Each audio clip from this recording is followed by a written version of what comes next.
President Donald Trump has received a rousing new endorsement from the Taliban. Wait.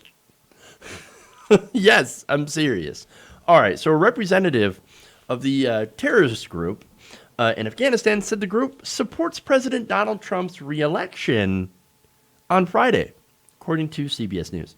Quote, this is according to Taliban spokesperson Zabihullah Mujahid, telling CBS News, we hope he will win election and wind up U.S. military presence in Afghanistan. Mujahid reportedly added that it approved of Trump's campaign America First slogan.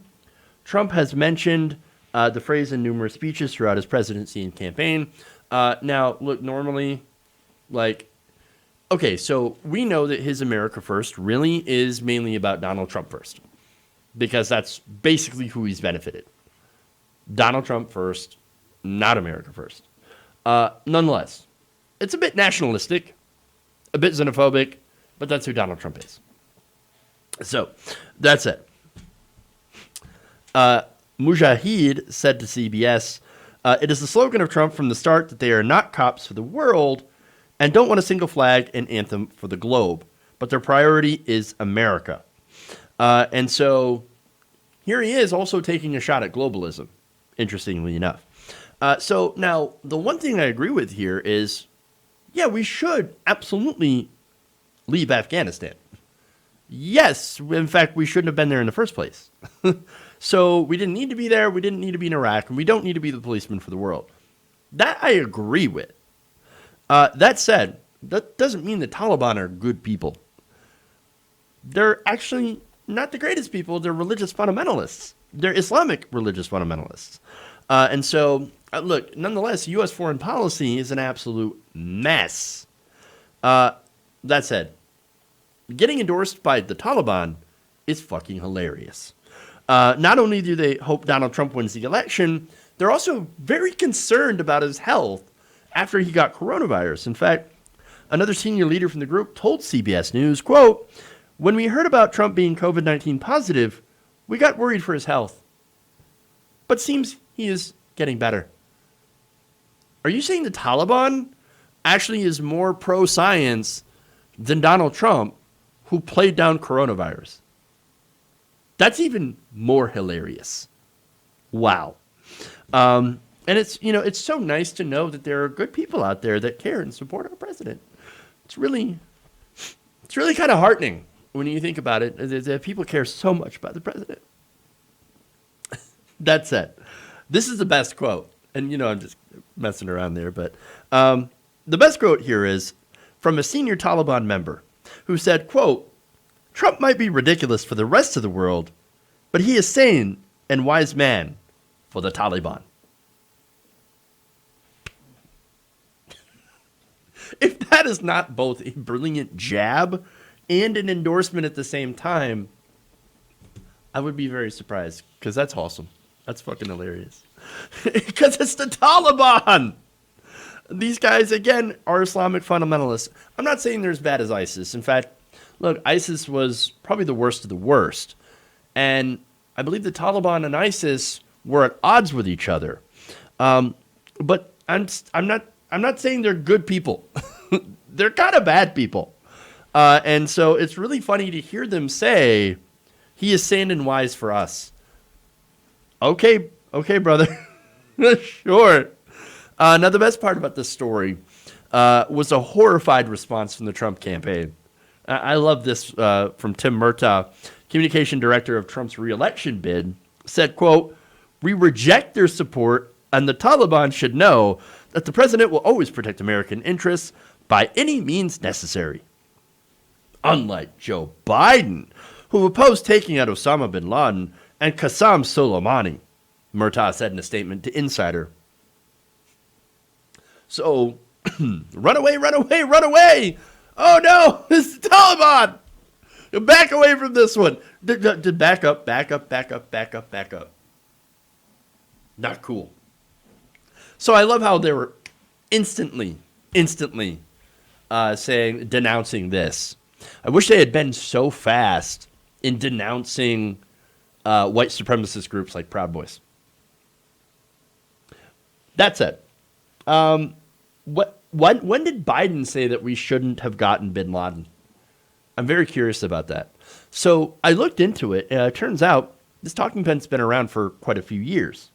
And it comes from a conversation between Joe Biden and Barack Obama about the bin Laden raid. Now, the bin Laden raid was super, super risky.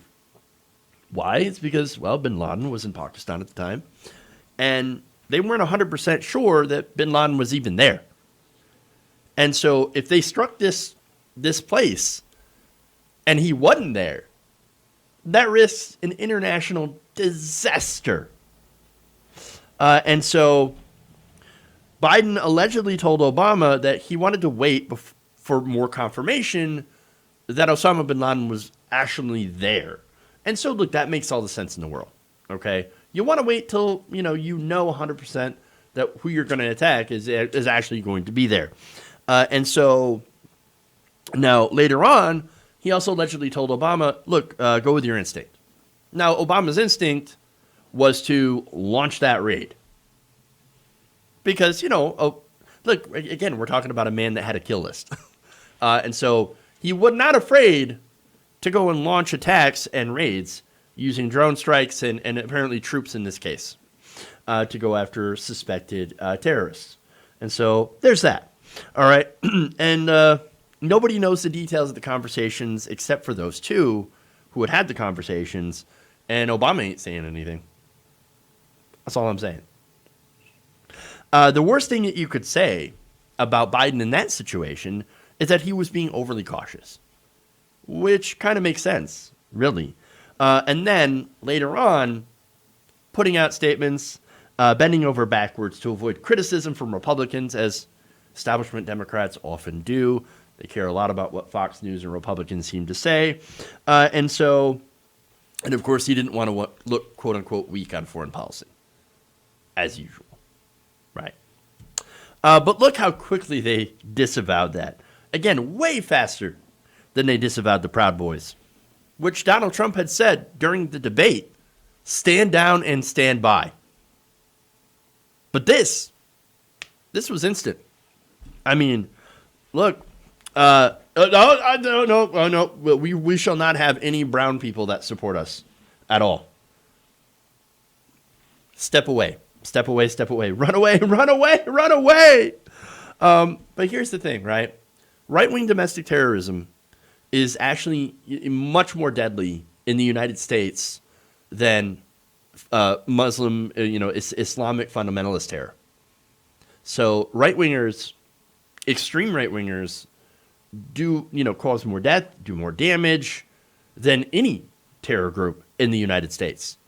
And so domestic terrorism is a gigantic issue that the Trump administration is doing next to nothing about. In fact, they're continuing to, of course, do stochastic terrorism, where they'll go and they'll say, "Oh boy, I wish someone would do these Second Amendment solutions to these Antifers who are the terrorists. They're the true terrorists."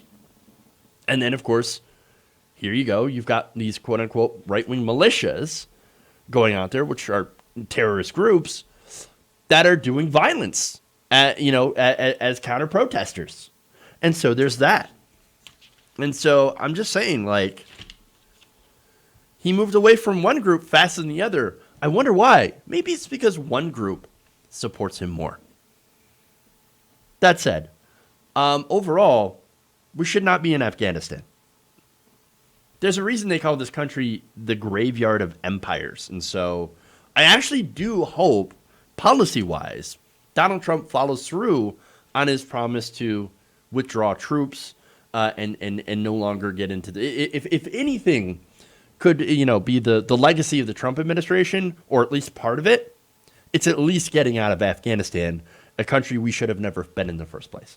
And so, policy-wise, I'm not against it. I just think it's fucking hilarious that he's getting endorsed by the Taliban, by a terrorist group. If you enjoyed this video, please give us a like and share with your friends. You can subscribe and help out the channel by becoming a patron. It's patreon.com/Jeff Waldorf. Or you can become a channel member as well by hitting the join button below.